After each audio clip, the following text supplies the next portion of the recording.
Hi everyone, so I'm here to share to you this 7 habits. This 7 habits has been very helpful to me, although there are times I forget to apply this in my life as well, but I hope that I'll be doing my best from now on to really incorporate this in my lifestyle. So I'm going to proceed with the habit 1. Habit 1 is be proactive. You're in charge of yourself. So you should have this can-do attitude and always try to do your best at everything you do. So don't just do things na basta-basta lang. Do your best. And it's said here that you should follow direction and do the right thing without being asked even when nobody is looking. So kahit walang nakakita, you should do the right thing. Okay? So wag na parang okay dahil lang may nakakita kaya mo aayusin, pero you should always do the right thing.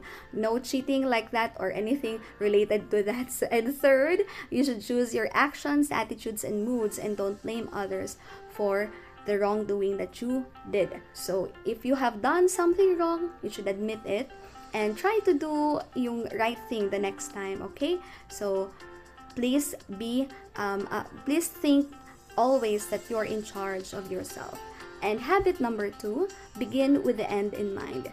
Have a plan, okay? So you should plan ahead and set goals for yourself. So I think some of you or all of you, I don't know, you already set goals for yourself at the start of the semester. So you should continue on setting goals for yourself even nasa kalagitnaan na tayo ng ating semester, right? So you should be prepared at all times kung ano man yung posibleng mangyari. Like for example, not just inside the classroom, in your family and everything that will happen in your life, you should always be prepared with that. So we don't know what will happen exactly, but at least you have plans, at least you have goals, at least you have list down yung mga tasks na gagawin mo for the day. So that's planning as well. And third, I think about how the choices I make now will affect the future. So you should think about how it affects your future. So wag kayo mag-procrastinate. I think yan yung common na parang nangyayari sa mga estudyante. Sa dulo na lang gumagawa ng mga kailangan gawin. But don't procrastinate. Try to do your best to plan and really gawin mo yung mga kaya mong gawin for that day, and don't let that day pass by na wala kang magawa. And fourth, I think about the positive or negative consequences of my actions before I act. So it goes the same with the habit 1, be proactive. So even here, so begin with the end in mind. So whatever you do now will have it can affect your future. So definitely you should always think about the consequences of what you are doing now. Whether you are doing nothing, of course, it has consequences, or you're doing something else, it still has consequences. May it be positive or negative, think about that.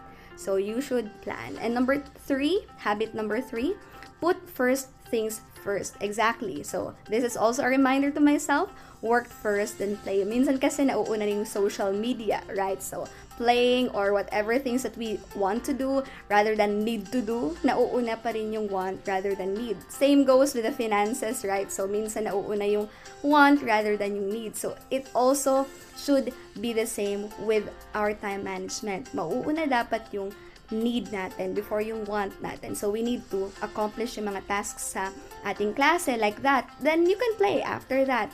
It doesn't need to be burdensome to you na, okay, you don't set a time for playing. Still, you can set a time for playing. But it should be after you are done with your tasks. So, sabi dito, I do the things that I have to do before I get to do what I want to do. And second, I stay focused on what I'm doing and trying to minimize distractions if I get off task. So, also, mahilig ako sa productivity stuff and everything else because I know that it's also my kahinaan. So, I have to really set a goal for myself as well, and also not be distracted about anything around me. So, whenever you do your task, one of the things that you should do, probably distraction talaga yung social media, turn off your phone if you need to. Or, set a time na, alam nyo ba yung term na time boxing? I also do that.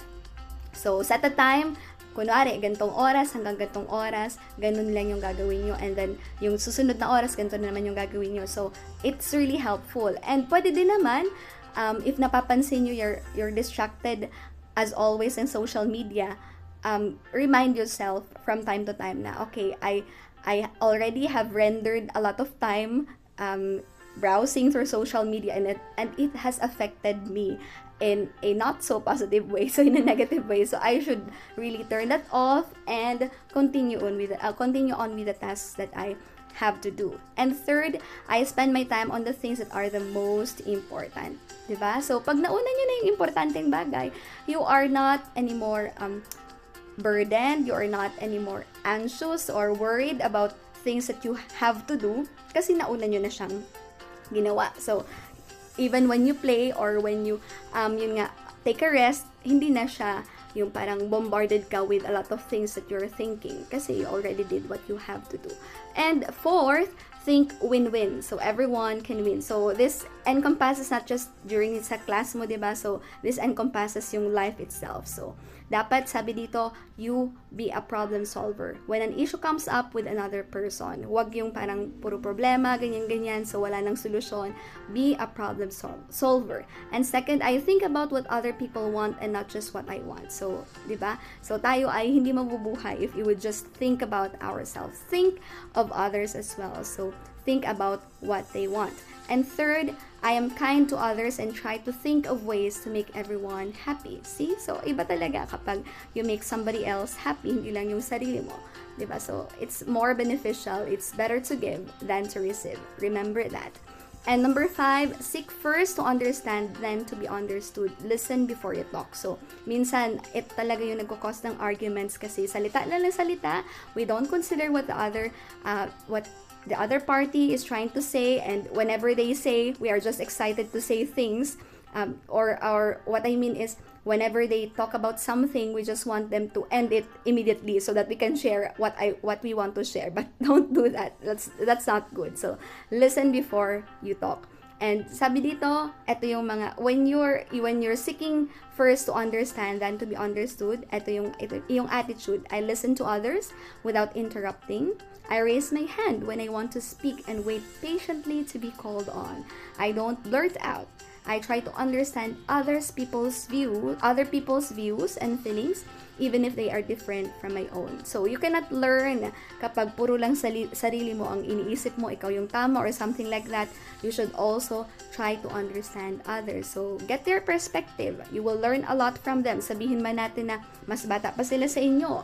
You have a lot of experience than them. Ganyan, hindi yung nagmamatter. So, you can learn from anyone, whether they are old, whether they are younger than you, whether whatever background they have. So, you should seek first to understand, then to be understood. I forgot number 6. So, where's number 6? So, I have to still check my camera. So, I don't know where is my gallery. So, we have to check. Yeah. So, this one is number 6. So, synergize. So, together is better. So, di ba mas marami kayong mga group works ngayon sa class nyo. So, you should be able to get along well with other people and work well in groups. I value the strengths of others and allow myself to learn from them. So, this is quite similar to what I mentioned dun sa habit 5. And third, I know by working together as a team, we can get more done and come up with better solutions than we could alone, diba? So when we're trying to solve problems, it's better to consult others. Together is better. And number 7, sharpen the saw. So balance is best. So you should also take care of your body by eating right, exercising, and getting enough sleep. Don't wear yourself too much in working, studying, or something like that. You still have to eat right. You should still have to exercise and still get enough sleep. And second, balance your time between school, community activities, family, and friends. Kasi hindi naman nag-e-end ang life sa school lang. You also have life outside of school. And third, I am always learning how to become a better person. So this is our perspective. This should be our mindset. We don't just let ourselves be on the same situation or level where we are at. Dapat nagle-level up tayo. Parang game lang yan, di ba? Nagle-level up. We are not staying on the same level over and over every year, every month. So we should be a better person. So may nag-send sa akin ng video or anything. So that's it for tonight. I hope you learned a lot, and I hope you would remember this 7 habits of effective people. So this is also applicable to anyone, whether kid, or a teenager, or people like yung mga mature na or in their old age, this is really helpful.